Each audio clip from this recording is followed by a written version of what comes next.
I first met Carol Borneman at Cumberland Gap National Historical Park, and for the next 14 years worked with her on wildfires, black bear surveys, giving interpretive and educational programs, all as part of our careers as National Park Rangers. When we retired, I thought we were leaving that behind, but the changes being made by the Trump administration have brought me and lots of others back. This story is about Carol and 105 days of teaching how and why to resist. So I worked as a park ranger for the National Park Service for almost 38 years. I began my career at the old post office tower in Washington, D.C., right on Pennsylvania Avenue. And as I look over my career, it's amazing that it's led to this point where I'm now supporting the national parks in a role as protester. At first, it was Ranger Barbie doll and myself holding up our signs. But every time we have been at the park, the number of people coming in to help support Cumberland Gap National Historical Park with our signs saying, "We love our parks, we love our rangers," is growing. In February 2025, the mass firings and the fork in the road email from DOJ led to more than 1,400 employees leaving the National Park Service. Those sudden attacks on the parks and park employees pushed Carol to help protect Cumberland Gap in the best way she knew how, with friendship and education. Over the next 105 days, she organized rallies in the free speech area by the Visitor Center, starting all by herself with Ranger Barbie in early March, and by June, she'd inspired a small community to join her. Their defense of Cumberland Gap began with just one person and a sense of humor, setting an example for everybody. Do you know how many maintenance people there are right now at Cumberland Gap?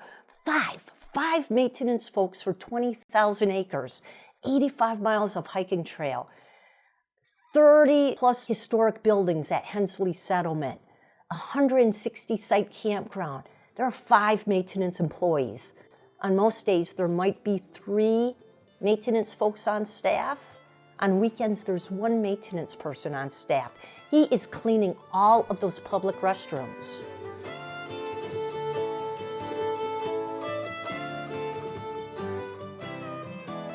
I feel like what I'm hearing from the parks is that they're putting together a Band-Aid solution for this summer. And it's, for most of the public who visits, they won't notice much difference between this year and other years, depending on how much they know about that particular park. But when it's going to hit the fan, so to speak, is in the fall. In the fall, if there aren't people to work, it would be a sad day that the door is locked and there's a sign on the door saying, "Sorry, come back, we're only open the weekend." By May, word of Carol's rallies had spread. More and more people began to bring their voices to the resistance, and as the effects of the cuts and policy changes became known, the local tone began to shift from "drain the swamp" to "this is not what we intended." Neighbors began to understand that the national park sites are a government service and can't be made profitable without selling the very resources that the National Park Service is required by law to protect. And yet, Secretary of the Interior Doug Burgum began talking about defunding parks, giving some parks to the states, and allowing private industry access in order to make a profit through logging, mineral extraction, and commercial development. If there was a reason to reduce operations in any organization, and certainly the National Park Service, National Park System, and the service, you would sit down and lay out a plan of what the mission is, what you need to accomplish that mission, and then look at, are the people you have focused on achieving that mission appropriately? That's not what's happening now. What's happening now is they're just looking at positions and dollar signs and cutting it off. If you were literally going to try to destroy an organization, that's exactly how you would do it. This whole idea of improving government efficiency is a great idea. Nobody will ever argue with government efficiency should be improved. But you don't do it by cutting jobs. You do it by looking at their work processes and the work that they're doing and determine, is that the important work that needs to be done? You have a so-called highly talented group of people that's in there trying to figure that out, called the Department of Governmental Efficiency. Well, then why don't you focus on efficiency?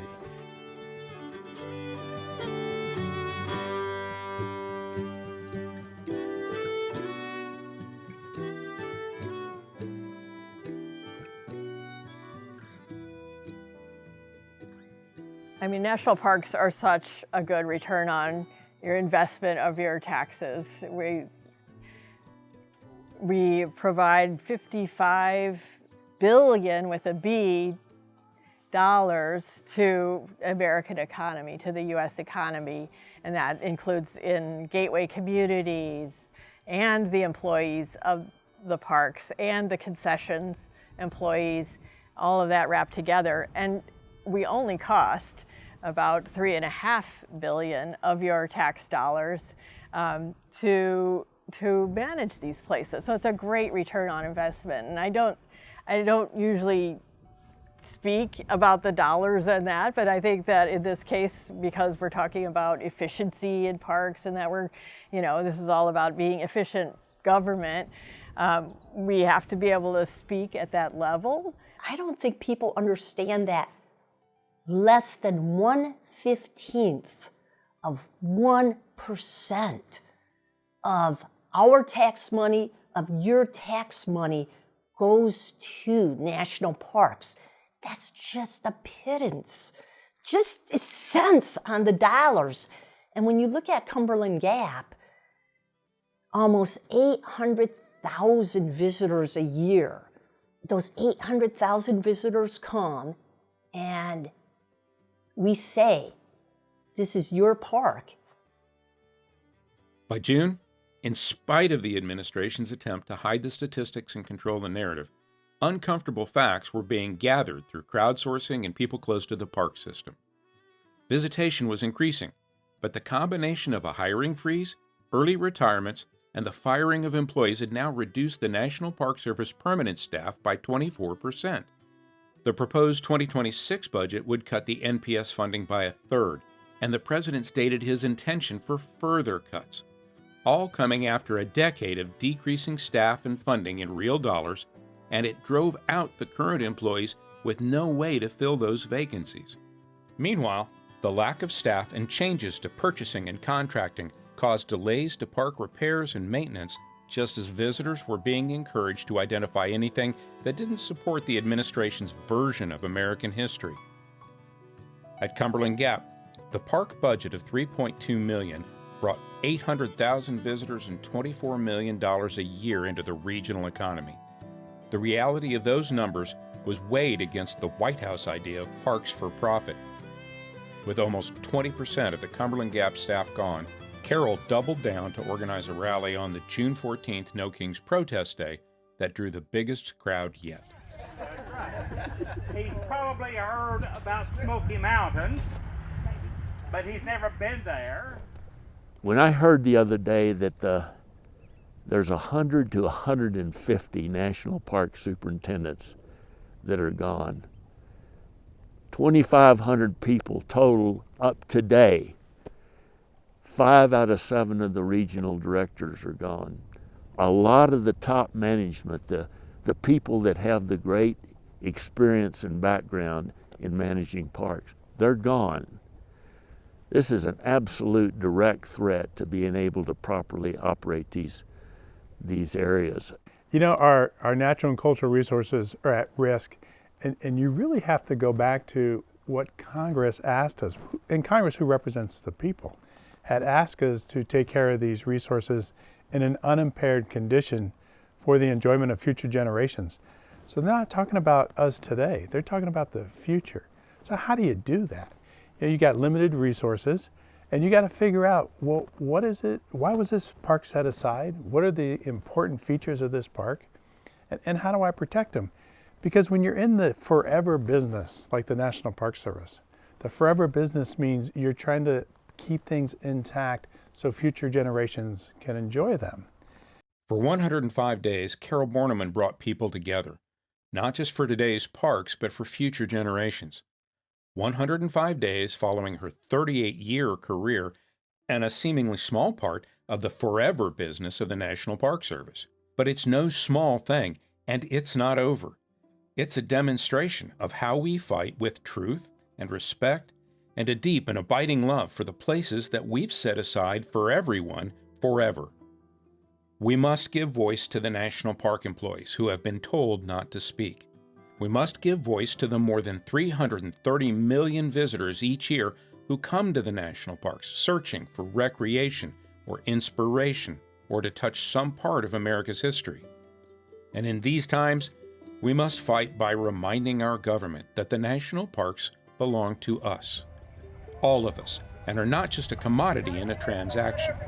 Well, the American people need to rise up and speak out that their parks are important. All parks, not just national parks with that title, but all national historic sites, all the places that they care about.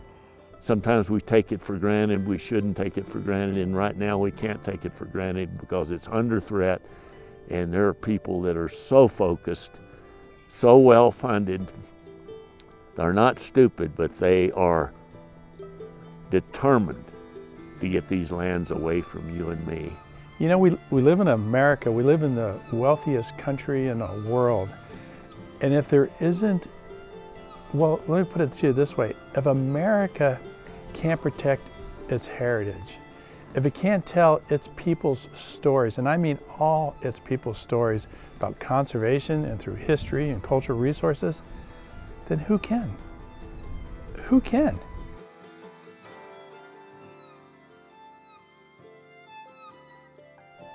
Rangers are fighting in the only way they know how. They do their jobs the very best that they can.